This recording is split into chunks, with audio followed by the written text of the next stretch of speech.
नमस्कार, मैं हूं मनीष। छत्तीसगढ़ में शराबबंदी एक तरीके से चुनावी शगुफा रहा। शराब बंद करते करते यहां शराब सरकारी हो गई।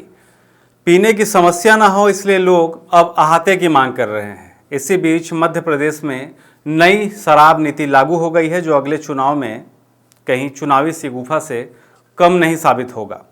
हर राज्य में सब कुछ स्क्रिप्टेड है। सिर्फ बात यह है कि चुनाव के समय खाने पीने की चीज़ों को भी मुद्दा बनाकर नेता आम जनता को उल्लू बनाते हैं और हम उल्लू बन भी जाते हैं। बिना शराब बंद किए उन्होंने ऐसा खेल कर दिया कि उमा भारती खुशी के मारे उछल रही है। कह रही हैं कि मुख्यमंत्री जी ने अपनी वचनबद्धता पूरी की, अब आपको अपना कर्तव्य पूरा करना है। यानी जनता से ये बात वो कह रही हैं। बड़े भाई ने व्यक्तिगत तौर पर मुझे परम संतोष एवं गौरव प्रदान किया है। मुझे विश्वास है कि शिवराज द्वारा घोषित की गई नई शराब नीति अन्य राज्यों के लिए भी मॉडल नीति बन जाएगी। हद दर्जे की मूर्खता है पर परम संतोष है। अगर मध्य प्रदेश की इस नई नीति को अन्य राज्य के लिए मॉडल के रूप में दिखाया जा रहा है तो फिर छत्तीसगढ़ में क्या बुरा है। मध्य प्रदेश में मुख्यमंत्री शिवराज सिंह चौहान के फैसले से सब खुश हैं। उमा भारती खुश है क्योंकि उन्हें लगता है कि उनकी मांगें मान ली गई हैं। उनकी सरकार खुश है क्योंकि उसने उमा के साथ साथ अपने पितृ संस्था को भी खुश कर दिया है, साथ ही अपनी आमदनी भी बचा ली है। उसने जो नीति बनाई है उससे कमाई पर भी कोई असर नहीं पड़ेगा। शराब की दुकानें बंद नहीं होंगी, न ही उन दुकानों का कुछ बिगड़ेगा जिनको लेकर उमा भारती आंदोलन कर रही थी। बस इतना करना होगा कि इनकी जगह बदल जाएगी। जिन महिलाओं के नाम पर मुहिम चली उनके हिस्से में कुछ नहीं आएगा, मगर उनकी तकलीफ और बढ़ने वाली है। आपको याद होगा कि करीब 2 साल पहले उमा भारती ने शराबबंदी की मांग उठाई थी।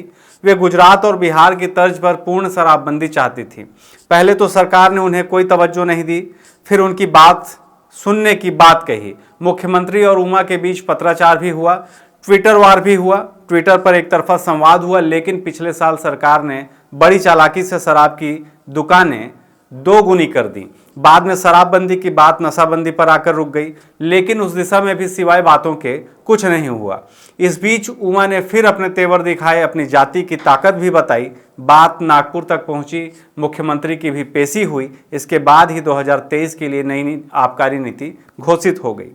सरकार ने यह कह दिया कि अब वह शराब की दुकानों के पास पीने की सुविधा नहीं देगी, यानी अहाता बंद कर दिए जाएंगे। धार्मिक स्थल, स्कूल, अस्पताल और अन्य महत्वपूर्ण स्थलों के पास चल रही दुकानों को दूर कर दिया जाएगा। जिन दुकानों का विरोध है उन्हें हटाया जाएगा। शराब पीकर गाड़ी चलाने वालों पर सख्त कार्रवाई होगी। वैसे हम आपको बता दें कि नई आबकारी नीति में ऐसा कोई भी संकेत नहीं है कि सरकार शराबबंदी के बारे में सोच भी रही है। पूरे मध्य प्रदेश में शराब की कोई भी दुकानें बंद नहीं हो रही हैं। मतलब साफ है कि शराब बिकेगी और धड़ल्ले से बिकेगी। पर एक बात है कि नई नीति का पूरा असर पीने वालों के एक विशेष तबके पर जरूर पड़ेगा, जो थोड़ा बहुत सड़कों पर पीने के आदी हैं। उन्हें शराब तो भरपूर मिलेगी, लेकिन बैठकर पीने की जगह अब खोजनी होगी। मध्य प्रदेश में जो 2611 अहाते और शॉप चल रहे थे वे बंद हो जाएंगे। इसके साथ ही अब उनसे पुलिस भी खुलकर वसूली कर सकेगी, क्योंकि सरकार ने शराब पीकर गाड़ी चलाने वालों के खिलाफ सख्त कदम उठाने की बात कही है। उनके लाइसेंस भी कैंसिल होंगे और मोटा जुर्माना भी भरना होगा। मतलब साफ है कि अब लोग या तो घर जाकर पिएंगे या फिर जहां जगह मिली वहां बोतल खोल लेंगे। माना जा रहा है कि ऐसे में हालात और बिगड़ेंगे, क्योंकि उमा भारती ने शराब की वजह से महिलाओं को होने वाली समस्याओं का हवाला देकर ही शराबबंदी की मांग उठाई थी। लेकिन हुआ क्या? हुआ बिल्कुल उलट। अब नई नीति में अगर लोग शराब पीकर सड़क पर चलेंगे तो पुलिस के हाथों पकड़े जाएंगे। पुलिस क्या करेगी यह सब जानते हैं। घर में शराब पीने का परिणाम भी उन्हीं महिलाओं को भुगतना होगा जो लगातार शराबबंदी के पक्ष में नारे बुलंद कर रही थी। कुल मिलाकर यह कहा जा सकता है कि नई नीति से महिलाओं की समस्याएं कम नहीं होंगी, बल्कि और ज़्यादा बढ़ जाएंगी।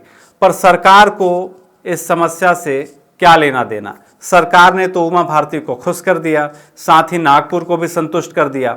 शराबी कहाँ शराब पिएगा या पुलिस को कितना जुर्माना देगा यह उसकी समस्या नहीं है। उल्टे सरकार खुश होगी, क्योंकि सरकार की शराब पूरी बिकेगी और पुलिस की कमाई के जरिए थोड़ी बहुत कमाई सरकार की भी हो जाएगी।